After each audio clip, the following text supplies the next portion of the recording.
My social entrepreneurship can take many forms. This week, I've been tackling something that was said during the Labour Party conference by the Shadow Chancellor, Rachel Reeves. The thing that struck me was that at the conference, she got a round of applause. Everybody else thinks it sounds amazing. Yeah, she's doing something for people with long-term conditions. However, the reaction on social media tells a whole different story. And I'm going to show the clip, and I want you to have a think about why the announcement didn't go down very well with the long-term illness, chronic illness community. In the last 3 years, 500,000 people have left the labour market. More than half of those due to long-term illness. So, as Keir Starmer set out a year ago, we will guarantee access to mental health treatment within a month to anyone who needs it.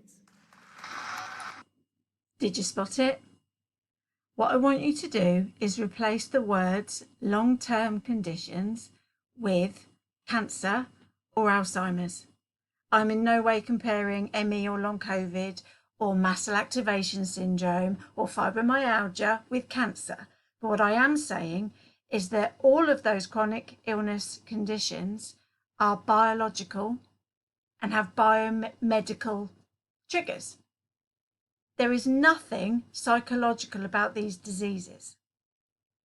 So how do you think the cancer patient community would feel if the Shadow Chancellor in their conference speech said, we're going to give them mental health support, rather than we are going to significantly increase funding to find out what these diseases are in the hope that we can someday find a treatment and or a cure?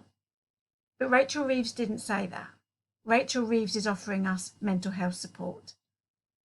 What I've done as part of my social entrepreneurship is I've emailed Rachel Reeves and asked her to clarify which chronic illnesses is she talking about. Is she talking about the mental health pandemic? There is one, I recognise that, but you can't describe that as a chronic illness issue. Is she talking about long COVID? In which case there are over 2 million now, a big chunk of whom have been told by their doctors that they've only got anxiety. Now, there are now hundreds of bits of research that prove that this is a biological, biomechanical process that's causing ill health. It is not psychological. So I've asked Rachel Reeves to confirm exactly what she meant in her conference speech. I've yet to get a reply, but I need people to understand. Chucking mental health support at people isn't sufficient, especially when the National Institute of Health and Care Excellence specifically said in October 2021 that with ME, mental health support, CBT, cognitive behavioural therapy, is very limited in terms of a treatment and should only be offered to people who feel that they need it because they're not coping. Why wouldn't they cope? Because an illness like ME, long COVID, fibromyalgia, is life-altering. So you need some kind of counselling to help you deal with that grief process. But in no way whatsoever can it be considered a treatment for this type of disease.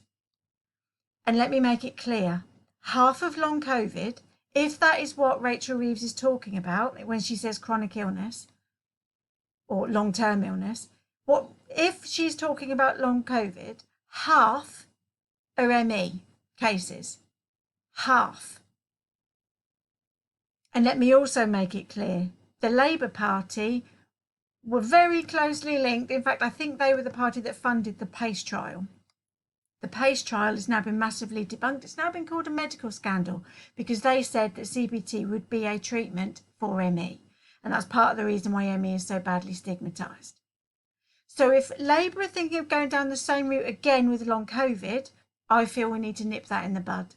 And I'd be grateful for any allies. Please do get in touch if you want to help me make Rachel Reeves understand that long COVID cannot be addressed by mental health support. Thank you.